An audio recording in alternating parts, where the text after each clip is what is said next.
Bonjour à tous. Je voudrais ce matin vous entretenir sur le thème du choix d'une stratégie de développement pour la Côte d'Ivoire.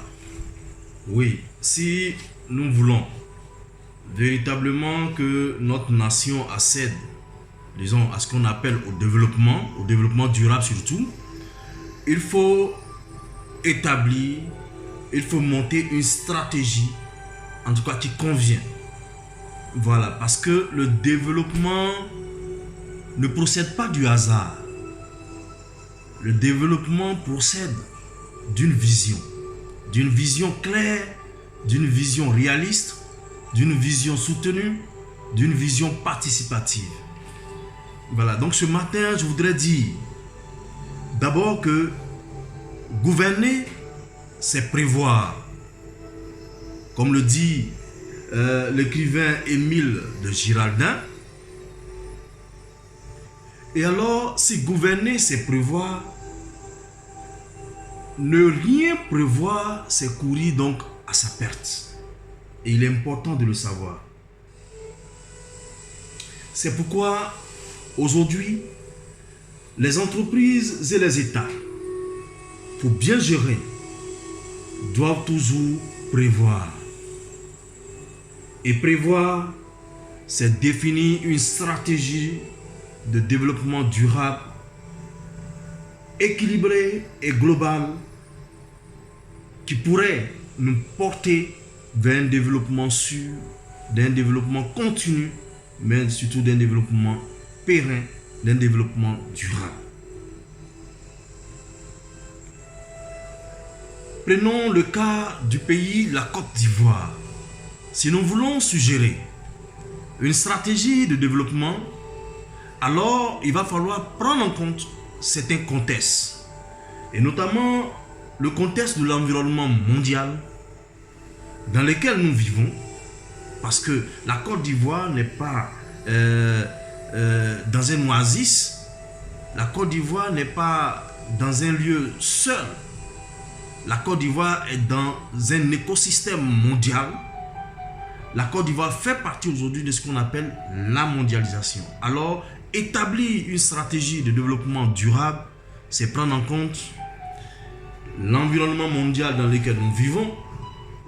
C'est ensuite évaluer les forces et les faiblesses de notre pays. Analysons l'environnement mondial actuel. C'est-à-dire, quelles sont les principales caractéristiques du 21e siècle dans lequel nous sommes. D'abord, il faut savoir que ce 21e siècle, les caractéristiques, c'est d'abord la mondialisation. Et la mondialisation suppose donc que le marché est maintenant global et non plus local ou même régional. C'est-à-dire qu'il faut repenser notre concept de marché, trop localisé actuellement. Et ce premier point me donne l'occasion d'apporter le démenti à ces économistes qui se disent que les pays producteurs n'ont pas à transformer leurs matières premières parce qu'ils n'en consomment pas. La Côte d'Ivoire n'a pas intérêt à transformer son cacao parce que justement, les Ivoiriens ne consomment pas du chocolat. Je m'inscris en faux parce que les contextes ont changé. Aujourd'hui, nous parlons de la mondialisation et la mondialisation suppose donc un marché mondial qui n'est même pas local ni régional. Le deuxième point qui caractérise notre 21e siècle, c'est l'ère de l'Internet. Ce point-ci nous permet de constater qu'aujourd'hui, que grâce à l'Internet, des grands groupes comme Amazon, Alibaba, Jumia aujourd'hui en Côte d'Ivoire, qui sont connectés, permettent donc de vendre et d'acheter sans se déplacer. Et ce qui signifie que nous pouvons contacter en un clin d'œil des clients et que le marché mondial est donc à notre portée, à condition que nous ayons les bons produits finis à vendre. Voilà, le marché mondial aujourd'hui est à notre portée pourvu que nous proposons de bons produits sur ces plateformes-là. Et le troisième point, c'est l'accroissement même de la démographie africaine. L'Afrique aujourd'hui, c'est 1 milliard de population. Et quand on prend le monde entier, dans le monde entier, puisque nous sommes dans la mondialisation, c'est 200 000 naissances par jour, soit plus de 73 millions de nouvelles bouches à nourrir par an. 73 millions de nouvelles bouches à nourrir, c'est l'équivalent de 3 fois la population ivoirienne qui s'ajoute chaque année à la population mondiale. Voilà. Et déjà depuis 2016, la population mondiale est évaluée autour de 7 milliards de population. C'est dit donc que le marché mondial actuel que nous devons viser est un marché colossal, un marché énorme, un marché de 7 milliards de personnes qu'il faut donc nourrir. Et donc, nos produits, notamment l'attiéké, la noix de cajou, les cocos, le jus de mangue, l'ananas, le soja, si nous les transformons, le soja en lait de soja, en tofu, en steak, l'attiéké, la mangue, la cajou, si nous les transformons, nous pouvons les vendre sur ce marché constitué de 7 milliards de population. Parlons maintenant du monde financier. Il faut savoir donc, en quatrième point, les caractéristiques de notre 21e siècle. Actuellement, les capitaux sont abondants et bon marché. Aujourd'hui, les capitaux sont abondants et bon marché.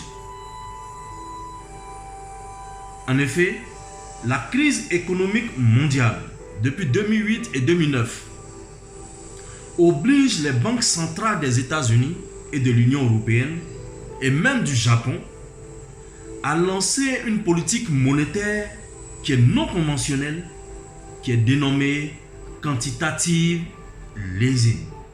Quantitative easing. Et ce quantitative easing consiste à injecter des capitaux abondants et bon marché dans l'économie, afin de soutenir les activités économiques et résorber ainsi le problème du chômage. C'est ainsi donc que la Banque centrale européenne, par exemple, injecte chaque mois 60 milliards et maintenant 80 milliards d'euros, soit 52 400 milliards de francs CFA par mois. Soit encore 10 fois notre budget national de la Côte d'Ivoire. Mieux, les capitaux sont non seulement abondants, mais également très bon marché. En effet, les taux directeurs des banques centrales, aujourd'hui, les banques centrales européennes, sont proches de 0%. 0% pour la Banque européenne. Les taux des obligations européennes et japonaises sont même négatifs. Ainsi, les taux de l'Allemagne sont négatifs il y a de cela 10 ans. Ceux de la France sont négatifs jusqu'à 7 ans. Ceux du Japon sont négatifs jusqu'à 10 ans. Et ceux de la Suisse sont négatifs pendant 20 ans. Pour preuve, la France a émis en mars 2016 un emprunt sur 10 ans à un taux d'intérêt annuel de 0,4% seulement. Notons qu'une grande partie de ces capitaux abondants et très bon marché ne demandent qu'à investir dans les pays qui ont une vision noble, qui ont une nouvelle vision, qui ont une bonne vision. Une vision qui consiste à ne pas avoir trop de tasses et de réglementations, qui paralyse les investissements et qui empêche donc l'investissement. Ce qui est le cas de la France, considérée aujourd'hui comme un enfer fiscal, trop taxé. Voici aussi la raison qui explique la stagnation de la France et son chômage endémique. Et aujourd'hui, ce qui explique la présence des gilets jaunes en France. L'autre point qu'il faut noter, les caractéristiques de notre 21e siècle. Nous avons parlé de la mondialisation, qui est une des caractéristiques de notre 21e siècle. Nous avons parlé de l'ère de l'Internet, qui favorise aussi l'accès au monde, l'accès au marché mondial. Nous avons parlé de l'accroissement démographique.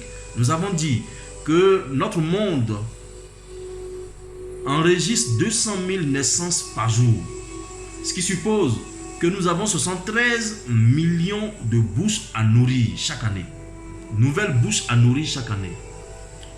Nous avons parlé des capitaux qui sont abondants en Europe, en Asie, en Amérique, et qui peuvent venir investir si et seulement si une nation accepte d'avoir une bonne vision de développement. Maintenant, nous allons parler d'une des caractéristiques aussi de notre monde, qui est la crise des migrants. Oui, cette crise incite les pays européens aujourd'hui à fournir des fonds pour résoudre le problème des migrants, si possible à la source. Et donc, dans ce contexte, si notre pays, la Côte d'Ivoire, se développe très fortement et crée ainsi le plein emploi pour tous, la Côte d'Ivoire donc va pouvoir devenir un pays d'accueil pour des millions d'Africains qui n'auront plus besoin d'émigrer vers l'Europe pour chercher du travail. Et pour cela, les pays européens seront donc prêts à nous payer très cher.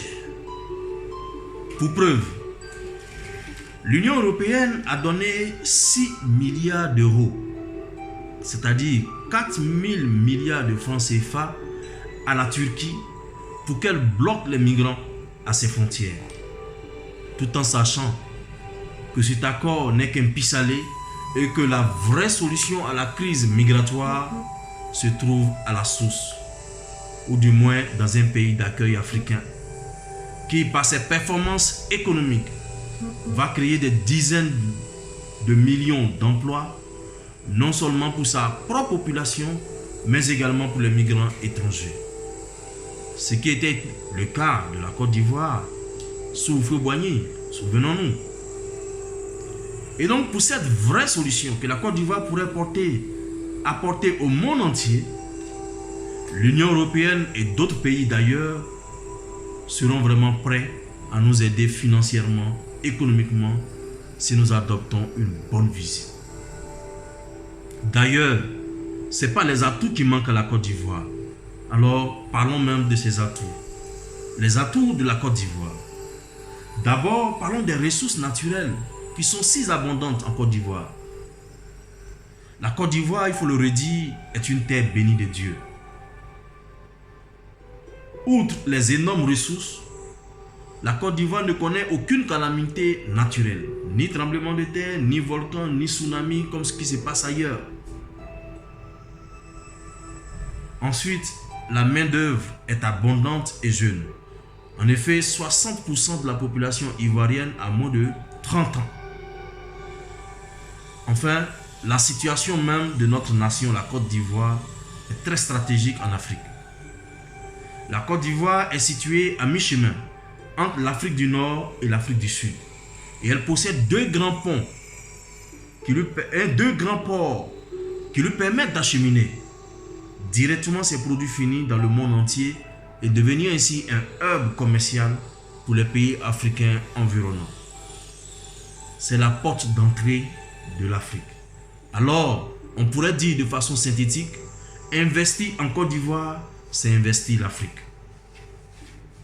Alors, après avoir analysé les atouts de la Côte d'Ivoire, regardons maintenant les axes de développement que la Côte d'Ivoire pourrait utiliser. Donc, en tenant compte de tous les aspects que nous avons susmentionnés, notamment le marché mondial qui aujourd'hui est abondant, accessible, l'Internet qui aujourd'hui nous permet d'accéder au marché mondial, les capitaux qui sont abondants et bon marché, les atouts de la Côte d'Ivoire, en tenant compte de tous ces axes, de tous ces aspects que nous venons de mentionner, nous ne pouvons que proposer à la Côte d'Ivoire la vision suivante. L'axe de développement que nous suggérons à la Côte d'Ivoire est un axe de développement déjà proposé depuis longtemps par Thierry Tan, l'industriel économiste chinois d'origine et français de nationalité. Et cet axe de développement est axé sur 3 points précis. En 1, la transformation industrielle de toutes les matières premières. En 2, la détaxe, le duty free. Et en 3, la déréglementation. Prenons le premier cas. Parlons donc de la transformation industrielle de nos ressources naturelles. Il faut dire qu'aujourd'hui, nous n'avons plus le choix que de passer à la transformation locale de nos matières premières si nous voulons sauver, du moins économiquement, notre nation. Si nous voulons vraiment prendre en compte les aspirations de nos planteurs, nous avons l'impératif, nous avons l'obligation, nous avons l'urgence de passer à la transformation de toutes nos matières premières. En effet, cela également va nous permettre de multiplier par 20, voire par 50 la valeur de nos matières premières et d'autre part de créer des millions d'emplois pour nos citoyens. La question qui va se poser maintenant, puisque nous préconisons donc la transformation, la question qui se pose c'est comment financer notre industrialisation. Et cela sans augmenter notre endettement et nos impôts. Pour résoudre cette quadrature du cercle, une solution s'impose. Elle consiste à attirer chez nous les capitaux et les investissements étrangers. Et ce, grâce à la détaxe et à la déréglementation. La détaxe, qui est un système fiscal qui va consister à simplifier le système de taxation, va nous permettre d'attirer des capitaux et des investisseurs qui disposent actuellement des fonds très abondants, le quantitative easing dont on parlait, et qui cherchent justement à échapper à l'enfer fiscal occidental. Et ces fonds trouveront donc dans une Côte d'Ivoire détassée des opportunités d'investissement qui va leur rapporter un très fort retour sur l'investissement. Si nous passons donc à la transformation, c'est cela. Et donc, ce que nous proposons au niveau de la détaxe, c'est une taxe unique, libératoire de tous les autres impôts, qui sera assise qui sera l'unique droit d'entrée et l'unique droit de sortie de toute marchandise en Côte d'Ivoire. Cet impôt-là, nous l'évaluons autour de 15%. En lieu et place d'une cascade d'impôts et de taxes qui effraie les investisseurs. Dès lors, qui est fou de ne pas venir injecter son argent dans un État détassé? C'est cela, la Côte d'Ivoire détassée et prospère. C'est d'autant plus vrai qu'avec le Brexit, Les bourses sont en train de dégringoler. Les capitaux s'affolent. Le monde occidental cherche donc un Eldorado d'investissement pour y placer ses ressources. Et je dirais en supplément qu'à ceux qui s'inquiètent, de la détasse, c'est-à-dire le duty-free, en se demandant comment l'État ivoirien pourra financer ses dépenses et notamment payer les salaires des fonctionnaires, nous leur répondons par ces quelques exemples concrets et chiffrés. L'ATK simplement. Nous l'avons déjà montré et démontré que si nous transformons l'ATK de façon industrielle et que nous nous vendons sur le marché chinois, l'ATK, dis-je, pourrait nous rapporter 21 840 milliards de francs CFA. Et si nous appliquons donc cette taxe de 15% sur les 21 000 milliards, cela dégagera 3 276 milliards, soit plus que la totalité de nos recettes fiscales globales, impôts sur revenus, TVA, impôts sur les sociétés, droits d'enregistrement, droits de douane, l'import, l'export, aujourd'hui que nous percevons. 3 276 milliards si nous appliquons la détaxe, ce qui est largement suffisant, ce qui est fortement supérieur à ce que nous rapportent nos impôts et nos douanes réunis actuellement. Et ces chiffres que je viens de donner ne concernent qu'un seul élément de notre projet d'industrialisation, de l'ATK. À côté de l'ATK, vous le savez, il y a beaucoup d'autres produits. La NACAD qui aujourd'hui ne s'achète plus, la noix de cajou, la mangue, l'ananas, le soja, et je ne parle même pas du cacao et du café, comme vous savez, l'EVA et autres. En plus du marché chinois que nous avons retenu, il faut aussi ajouter le marché européen, le marché asiatique, le marché américain. Regardez les ressources que la Côte d'Ivoire pourrait engranger. C'est donc dire que si nous adoptons la détaxe, le duty-free, et que nous attirons les investissements étrangers pour financer la transformation industrielle, nos recettes budgétaires vont être multipliées par 20.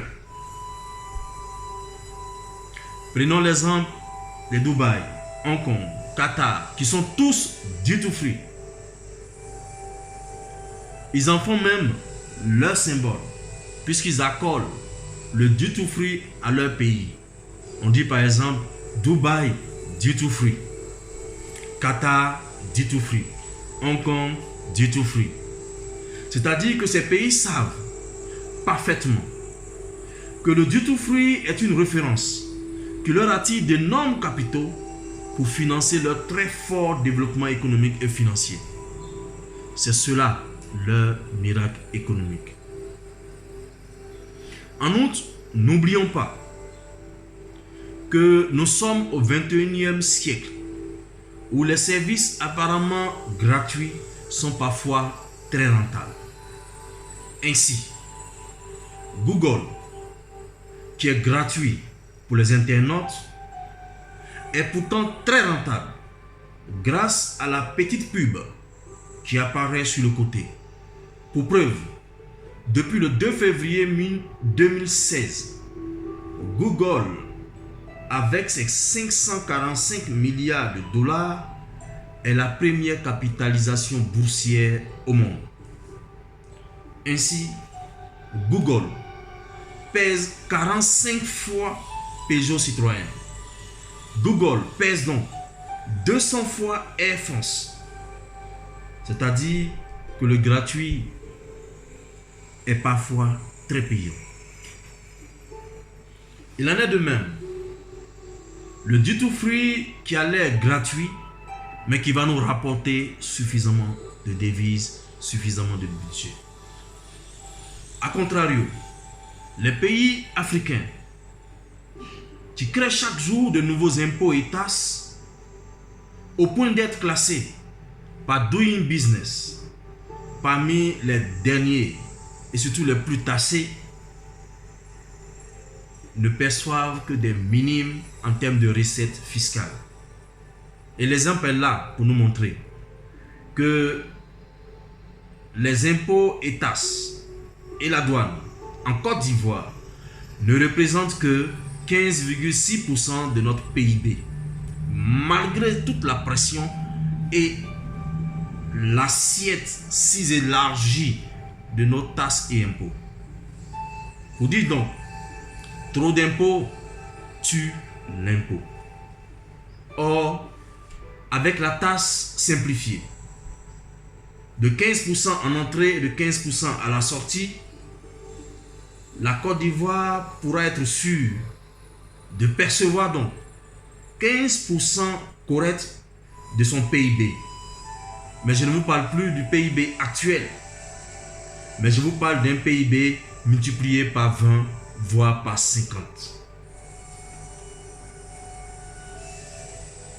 Ainsi, avec aujourd'hui la Côte d'Ivoire un PIB qui tourne autour de 20 000, nous aurons un nouveau PIB qui va tourner autour de 200 000 à 400 000 milliards de francs CFA. Faites votre calcul en imposant les 15%. Vous verrez que le duty-free rapportera plus de devises, plus de ressources à notre nation. Parlons maintenant de la déréglementation que nous recommandons. Et nous souhaitons même également une réglementation du code du travail. C'est également une nécessité, car la réglementation tatillonne, bloque toute volonté d'investissement sérieux. D'autant qu'elle génère la corruption, qui est la hantise des investisseurs. Je le dis, j'insiste et je persiste. La corruption est la hantise des investisseurs. Vous comprenez mieux pourquoi la Chine a pris un texte de loi condamnant à mort tout corrompu. Vous comprenez pourquoi toutes les peines visant la corruption sont des peines de mort, parce que la corruption tue l'investissement. C'est pourquoi on ne peut pas accorder la détaxe aux investisseurs tout en leur demandant de payer des taxes invisibles ou occultes pour échapper à la réglementation tatillonne. Il est nécessaire donc de déréglementer. Et donc, la déréglementation que nous préconisons va de pair avec la détaxe. En adoptant ces trois axes de développement que je viens de développer, c'est-à-dire 1. La transformation locale de nos matières premières, en 2. La détaxe pour attirer les investissements, et en 3. La déréglementation, la Côte d'Ivoire détassée et déréglementée va attirer des investisseurs et des capitaux étrangers qui viendront massivement chez nous pour monter des usines de transformation et conquérir ainsi le marché mondial à partir de la Côte d'Ivoire. Tout comme Singapour, Malaisie et la Corée du Sud. Alors, le schéma de développement, le schéma de stratégie que nous préconisons donc à la Côte d'Ivoire se présente comme suit. Transformation industrielle pour produire beaucoup d'emplois, pour créer beaucoup de richesses. Mais pour que la transformation industrielle soit soutenue financièrement ou reçoive le financement qu'il faut, il faut donc pratiquer la détaxe ou le duty free. Le duty free va nous permettre, la détaxe va nous permettre d'attirer les capitaux du monde et d'attirer des investisseurs. Il faut aussi appliquer la déréglementation pour que les investisseurs puissent venir ici, placer leur argent pour nous permettre de bâtir nos usines et de créer beaucoup d'emplois et de créer beaucoup de richesses. Alors, si nous réussissons à appliquer ces 3 points, ces 3 axes de développement, notre industrialisation, notre développement et nos infrastructures s'en trouveront également développées et à l'instar de Singapour, la Côte d'Ivoire sera un hub industriel, un hub commercial, un hub financier, un hub touristique. Et la Côte d'Ivoire pourra devenir donc un véritable paradis sur tous les plans et non pas seulement sur le plan fiscal comme le Panama, les îles Caïmans, qui ne comptent que des boîtes aux lettres sans activité réelle. Ce ne sera pas le cas de la nouvelle Côte d'Ivoire qui a décidé de transformer ses matières premières et donc qui fait de l'économie réelle. Donc, la Côte d'Ivoire, paradis sur terre, oui, c'est possible. Il faut d'abord commencer par être un paradis fiscal, à être un paradis financier, à devenir un paradis industriel, à devenir un paradis commercial, un paradis touristique, un paradis social. Et le dicton qui dit la Côte d'Ivoire est une terre bénie de Dieu devient donc une réalité concrète, matérialisée et une réalité appréciée du monde entier et une réalité qui va élever la gloire de Dieu sur la nation ivoirienne. Alors, j'invite les Ivoiriens à entendre ce message et à le partager autour d'eux pour que nul n'ignore cette possibilité de faire de la Côte d'Ivoire un paradis sur terre. Tel est notre destin. Assumons-le donc.